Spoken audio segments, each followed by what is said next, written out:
Sarah Mitchell barely made it halfway across the executive lobby before a sharp voice cut through the morning buzz. Is that really what you wear to work? Every conversation stopped. She turned and saw the new executive vice president standing at the top of the marble staircase, surrounded by assistants who hadn't even finished introducing themselves. Ethan Caldwell, the company president's son, held a copy of the employee handbook in one hand while looking Sarah up and down, as though she'd wandered into the wrong building. "My name is Sarah Mitchell," she said calmly. "I'm heading to the partnership signing." Ethan smirked. "I didn't ask your name." He flipped through the handbook dramatically. "Our executive dress standards are very clear."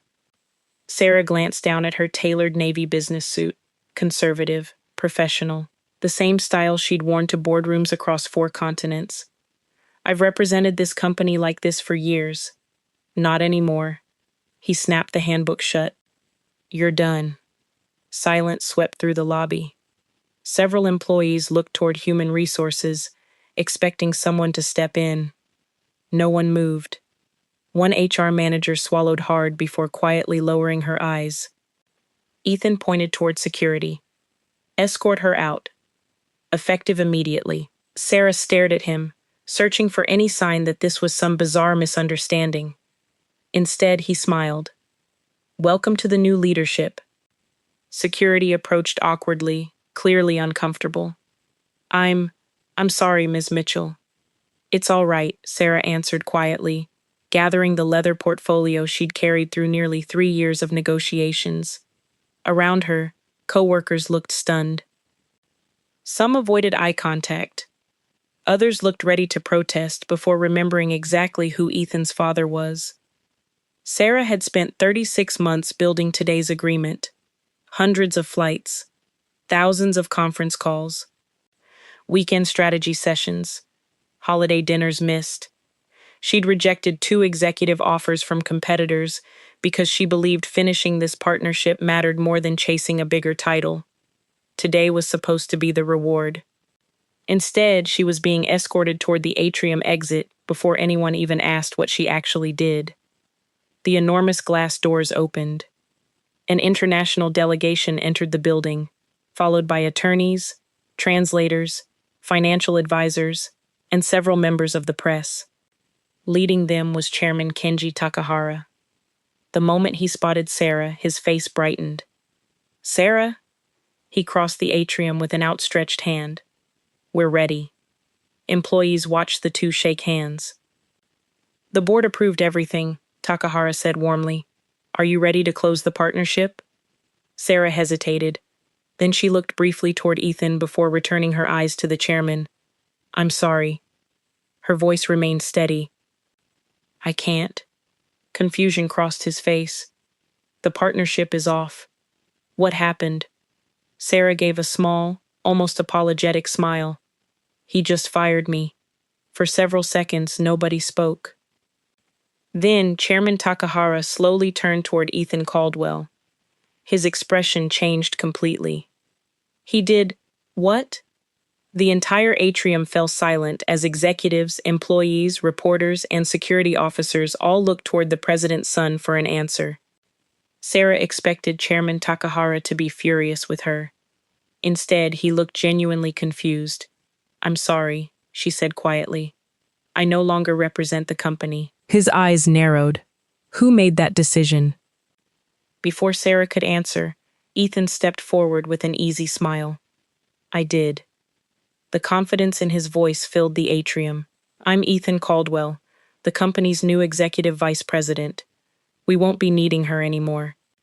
Several members of the delegation exchanged puzzled looks. Chairman Takahara studied Ethan for a long second before looking back at Sarah. "You were terminated today?" "About 2 minutes ago." The chairman let out a slow breath. "I see." Without another word, he turned to his legal team. "Please wait." The delegation stopped moving. No one entered the conference room. No one opened the signing binders. Instead, the entire group quietly stepped aside to hold a private discussion. Around the atrium, whispers spread like wildfire. What just happened? Why aren't they going upstairs? Is the signing delayed? Sarah stood alone beside security, still holding the portfolio that contained 3 years of negotiations. She had imagined today hundreds of times. None of those versions involved being unemployed before the ceremony even began. One of the security officers spoke softly. "Ms. Mitchell, I don't think this is your fault." She forced a polite smile. "That won't matter if the partnership dies today." 3 years earlier, the agreement had looked impossible. The international consortium had refused to negotiate after 2 disastrous attempts with previous executives. Deadlines had been missed. Promises had been broken. Millions had already been wasted. Sarah had been assigned the account after nearly everyone else gave up. Her first meeting had lasted 8 hours. Instead of making promises, she'd admitted every previous mistake. That honesty changed everything. Little by little, trust replaced skepticism. She flew across 4 countries in 6 months. She answered late-night calls personally. She solved supply chain disputes before they became lawsuits. When one government regulator nearly suspended negotiations, Sarah spent an entire weekend rewriting compliance frameworks herself. The chairman never forgot it. Neither did his board. Competitors repeatedly offered her higher salaries. She declined every one. "I started this," she'd always told recruiters. "I'm going to finish it." Back in the present, Ethan walked briskly toward human resources. "I don't want delays." The HR director closed the office door behind him. "Ethan, I really think we should slow down." "Why?" "Sarah Mitchell has been leading today's partnership. So? The signing may depend on her." Ethan laughed. "No billion-dollar agreement depends on one employee. It's more complicated than—" "No," he interrupted her with a raised hand. "This company has been operating long before Sarah Mitchell showed up." The HR director hesitated. "I strongly recommend postponing the termination until after today's event." Ethan leaned forward. "I'm not asking for recommendations." His voice became colder. "I'm giving instructions. Process her termination immediately." The HR director reluctantly nodded. Sarah packed the few personal items from her office into a cardboard box. A framed photo of her parents. A notebook filled with handwritten negotiation notes. A coffee mug her team had given her after closing another international contract. One by one, co-workers stopped by. "I'm so sorry. This isn't right." I wanted to speak up. Sarah thanked every one of them. "You all have families," she said gently. "I understand." Their silence hurt, but she understood the fear behind it. Across the hallway, one of the company's oldest senior vice presidents watched everything unfold. He had worked there for nearly 30 years. Twice he started walking toward Ethan's office. Twice he stopped. Ethan now outranked him. One reckless confrontation could end both their careers. So he remained where he was, visibly ashamed. Just as Sarah picked up her box and headed toward the elevators, her phone vibrated. A message from Chairman Takahara appeared on the screen. "Please don't leave the building yet. We're not finished." Sarah stared at the words. If they weren't choosing another company representative, then what exactly were they waiting for? Journalists immediately sensed something had gone wrong. Camera crews that had been preparing for celebratory interviews suddenly turned their lenses toward clusters of whispering executives. What caused the delay? Is the signing still happening? No comment, the communications director repeated for the 5th time, though even she looked uncertain. Within minutes, speculation spread through headquarters. Employees gathered outside conference rooms. Messages flooded internal company chats. No one could understand why the foreign delegation refused to move upstairs. Ethan, however, appeared completely unbothered.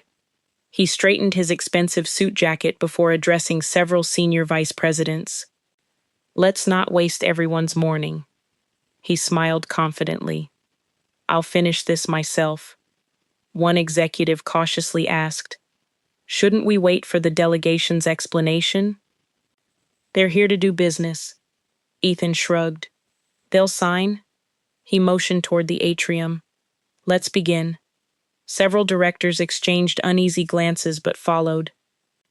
No one wanted to openly challenge the president's son on his first morning. Rows of chairs filled quickly. Board members took their seats. Corporate attorneys arranged thick binders across the polished conference table. Reporters positioned cameras just outside the glass walls overlooking the atrium. When Chairman Kenji Takahara entered with his delegation, everyone stood. Ethan stepped forward confidently. Chairman Takahara. He extended his hand.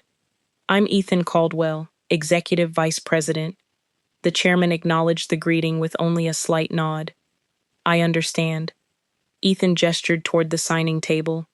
Shall we proceed? Instead of sitting down, the chairman slowly looked around the room. Then he asked one simple question. Where is Sarah Mitchell?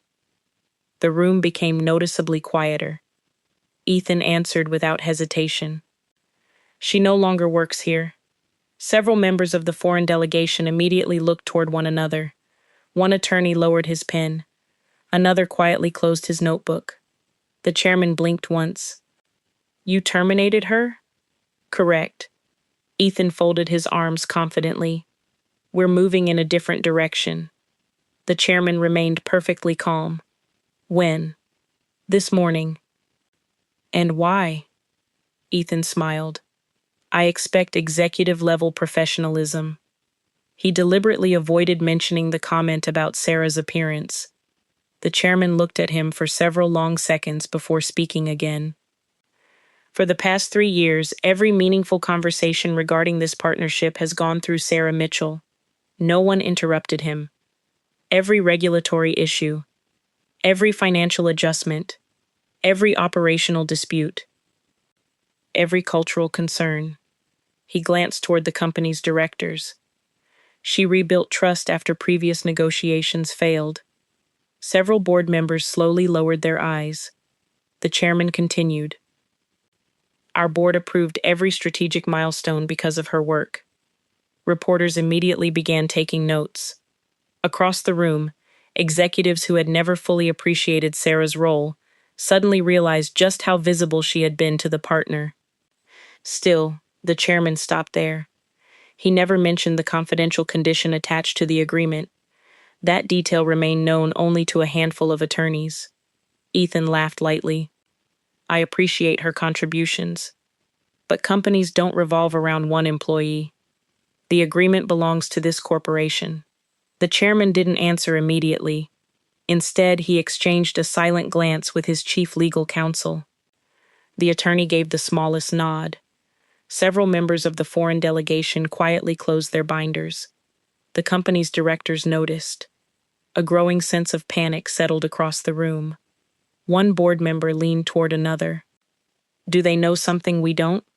Across the atrium, reporters sensed the atmosphere shifting from celebration to crisis. Camera operators abandoned the prepared backdrop and focused entirely on the negotiation table. No one was smiling anymore. Without raising his voice, Chairman Takahara reached forward. He placed one hand on the thick partnership binder. Then, in full view of executives, attorneys, employees, and the media, he slowly closed it. The sharp sound echoed through the silent atrium. He slid the binder away from Ethan. I don't believe, he said calmly, that we'll be signing anything today.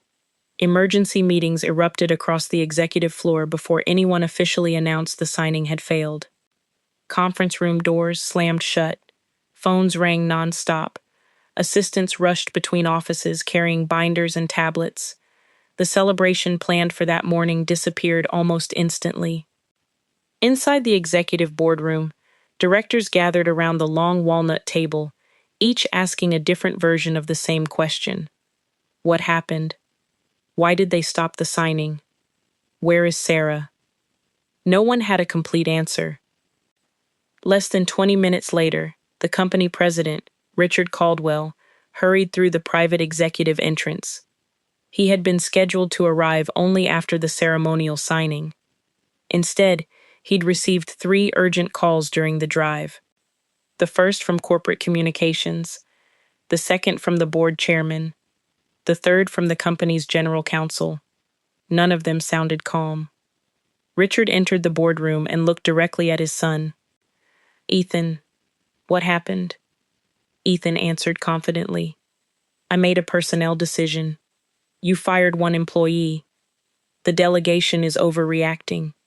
Richard frowned. "Which employee?" "Sarah Mitchell." The room went silent. One director slowly removed his glasses. Another closed his laptop without saying a word. Richard stared at Ethan. "You fired Sarah?" "Yes. I don't see the problem."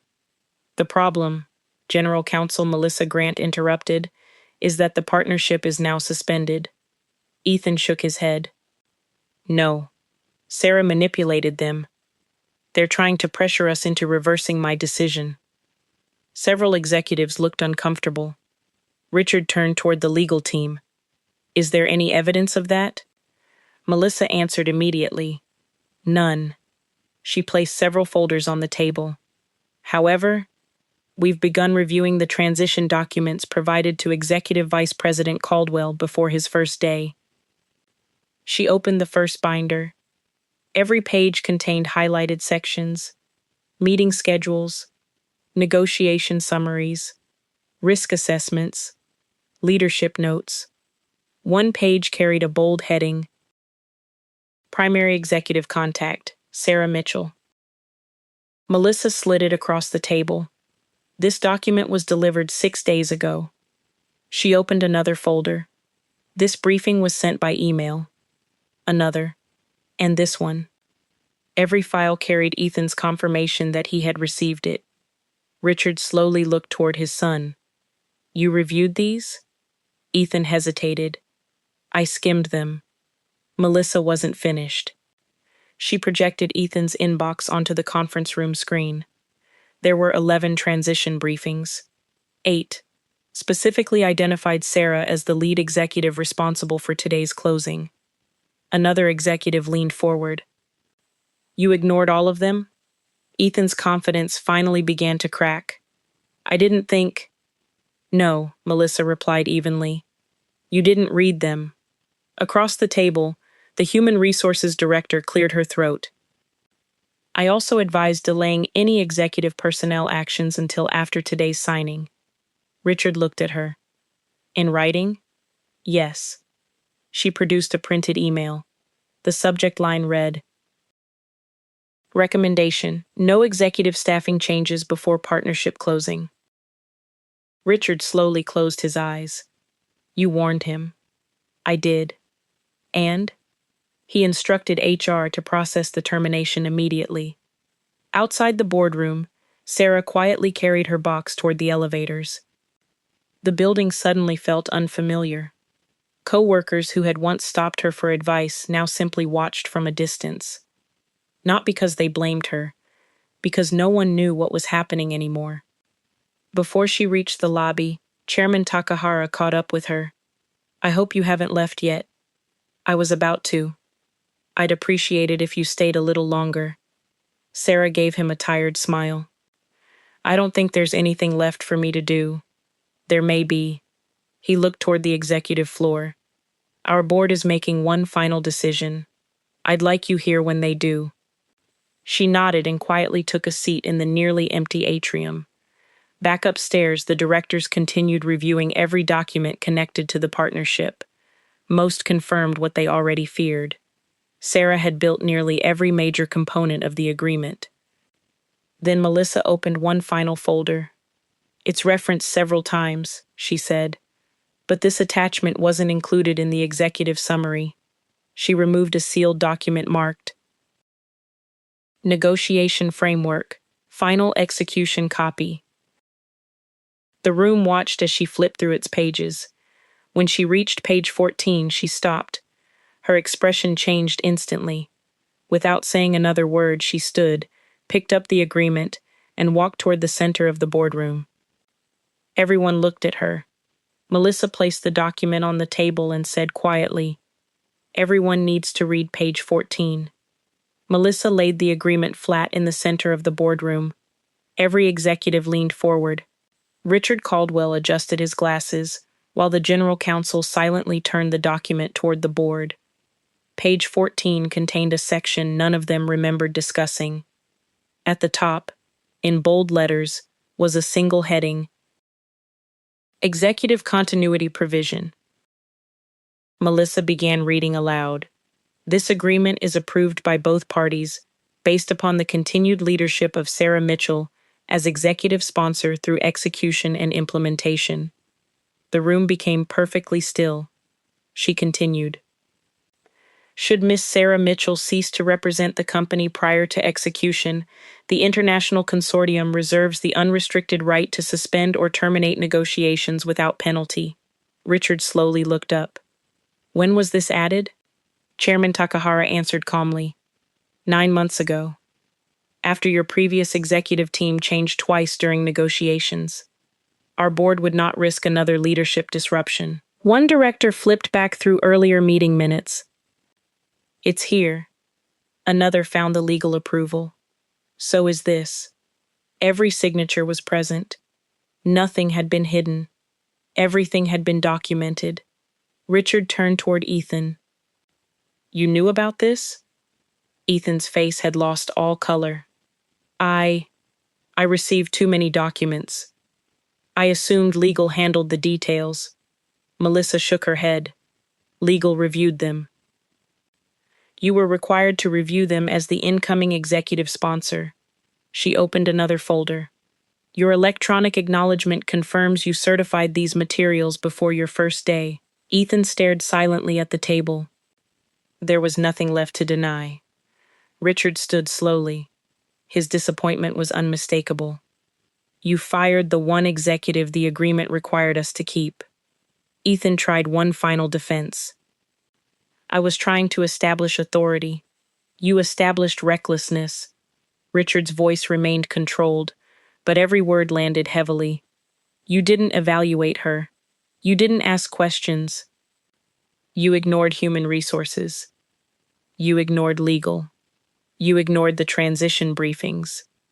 And because of that, he glanced toward the closed partnership binder. You've destroyed the largest opportunity this company has ever had. No one spoke. Not even Ethan. Richard asked Chairman Takahara one final question. If Sarah were reinstated immediately, could we still proceed? The chairman answered honestly. No. Richard looked surprised. You trust Sarah?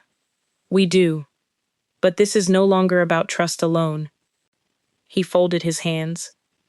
Our board has now witnessed your company's governance failure in real time. We cannot commit billions of dollars while questioning who truly controls executive decision-making.